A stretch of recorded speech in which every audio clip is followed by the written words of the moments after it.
Hey folks, Carl here and welcome to episode 2 of Amusing Hobbies FV214B Conqueror Mark 1.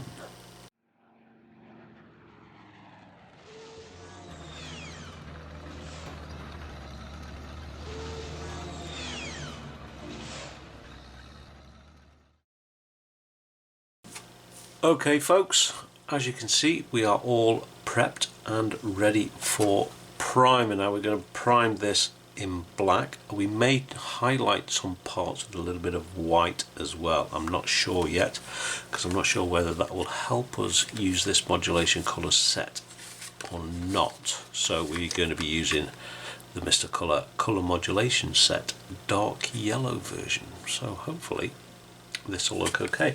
So we'll get this primed and then I'll make a decision there and then whether we need some white. So I shall be back in a moment. Okay folks, here we are at the spray booth and we are prepping to prime the Conqueror Mark 1, and today we are going to be using a couple of primers. We're going to be using UMP's black and we're going to be using UMP's white. Not got a huge amount of white left, so we'll have to get someone order. So make sure we give this a good shake up. And we're also going to be using one of these bottle warmers. It looks absolutely minging in there. And we're going to warm this primer up. It then sprays a lot easier through the airbrush, and we don't have to have such a high PSI. So I'm going to get this all shaken up, and then we're going to obviously prime up. I'll let go of the table while I'm shaking that to stop the camera shaking. So yeah, what they called thing that takes air out. My whole brain's gone completely and utterly blank. Now, what's it called? Come on, help me out here. What's it called?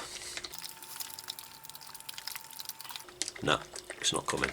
So it's going to be noisy anyway, and we're going to have our compressor on as well. So I will speed up the footage and we will put a little bit of music on there. Nice bit of relaxing classical music. So talk to you in a moment. Okay folks, so while our paint's drying, I am fortunate that I have two airbrushes. We have the trigger action here, which I use for the finer stuff, but I've not actually used this for quite a bit of time. I'm lucky I've got a splitter on my compressor as well, so I can use both at once if need be. So we shan't be using that one today. Today we're going to be using the Apex from UMP, which is a good all-round sturdy brush, and it's perfect for doing your priming, your base coats and all the rest of that kind of stuff. And it's actually pretty good on detail work as well. I did the Panzer, the spot camo on the Panzer 4, I think it was, with this airbrush, and it did it exceptionally well. So those are the airbrushes. This is the airbrush I'm going to be using, and this is starting to warm up quite nicely. It's not quite there yet, and as you can see we've got our first few pieces on the bench ready. I can't bring it all over here at once because there's just not enough room, so I am going to spray. So roll music and speed up.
Okay folks, that is us finished with the main part of the tank. We've still got the tracks to do, but we're going to do those later in the build.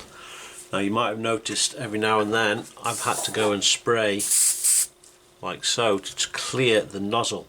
The very nature of an airbrush is you've got air coming out of your compressor up the hose, and whenever you push the trigger down it releases a valve in here, pushes air out the end. Basic airbrush use. And then when you pull the needle back, it then allows paint to come down through the cup and along the needle, and it's sprayed. So the very nature is you've got fast air, cold air moving past the paint, and it dries on the tip. So every now and then you'll get a little clog, and most of the time if you give it a quick like so, it will clear that dry bit of paint off. Occasionally it won't, and then you have to stop spraying and clean the tip up. This is nothing to do with the airbrush or the primer. This is just because natural law states that cold air blowing past fine layers of paint, it is going to dry out, and it does dry on the tip of the needle, so you've got to clean it every now and then. Like I say, most of the time that will clear it up. So I'm going to wait for all of this to dry, and we are then going to put a little bit of white on a few places to see if that helps us with the highlighting we're planning to do on this tank. I've done it in the past and it's not really made much of a difference. So I shall talk to you in a moment.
Okay folks, so as you can see we have now finished the base painting, and you can probably notice on a few of the pieces, just put these together just to see what it's starting to look like.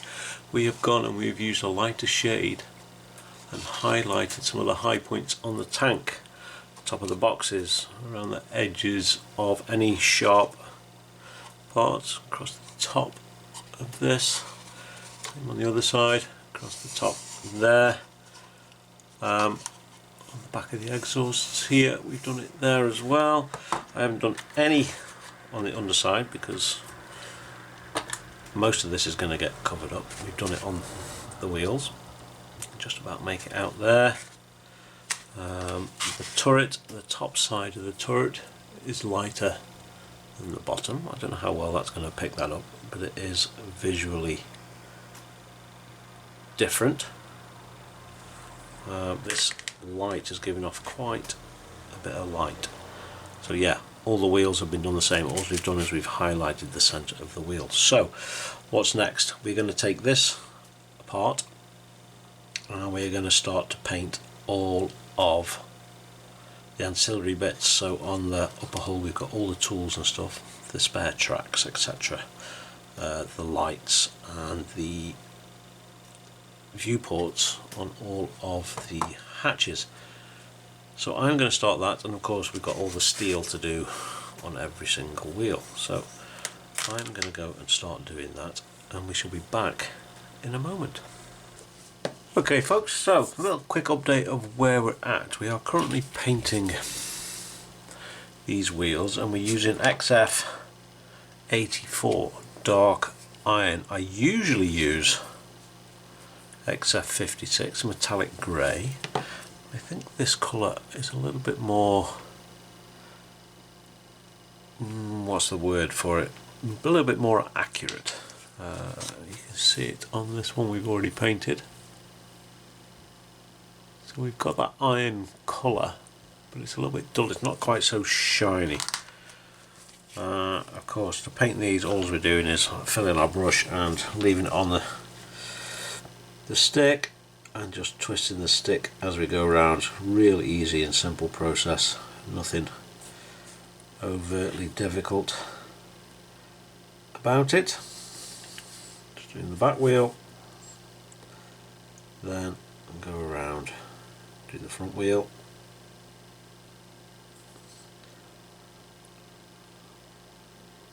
like so, and then keeping a little bit on our brush, and we're just doing this front edge here as well,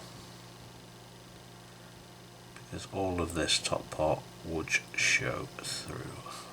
Well, in my opinion they would. So there we go, those are the small wheels being done. So what else have we done as well? So what we've done, we've painted the two small fire extinguishers like so.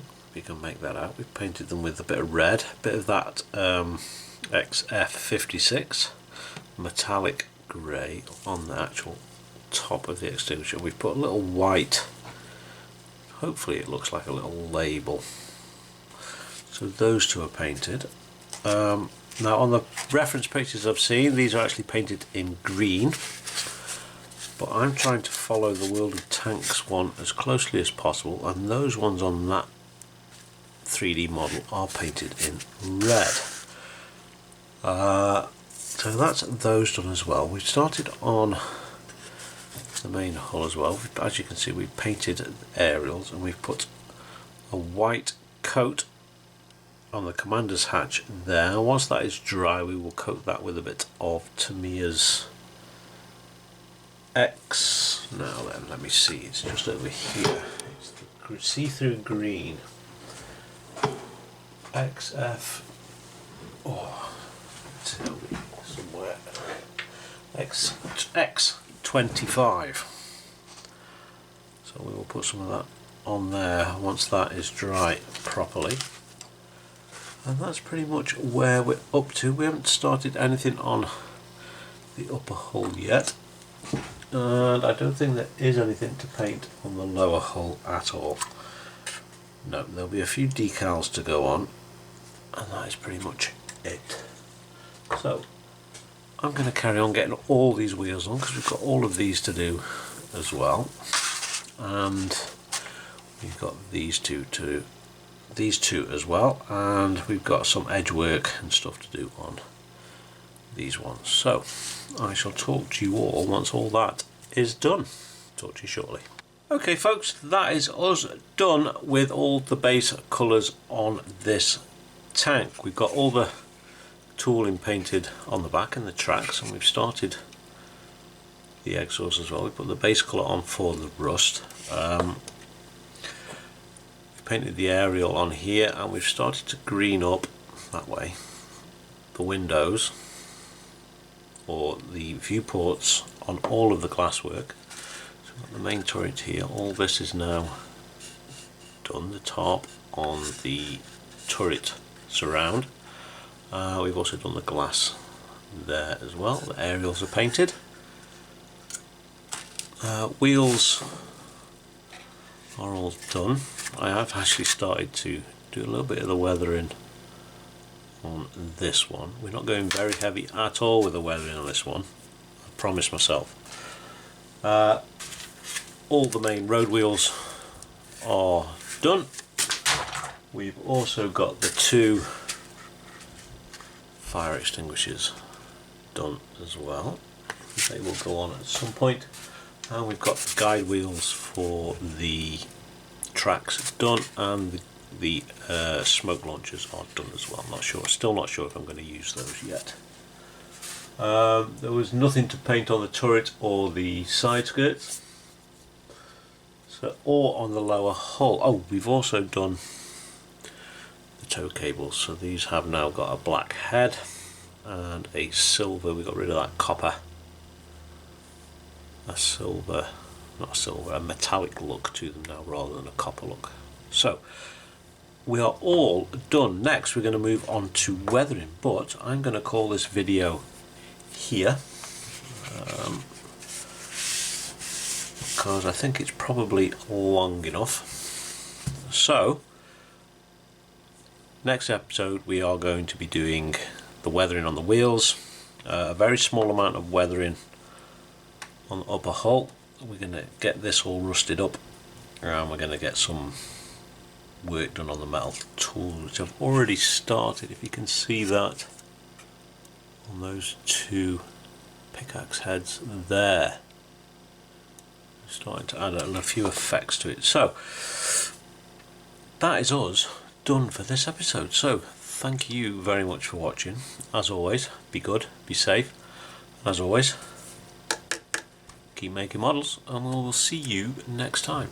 Ta-ta.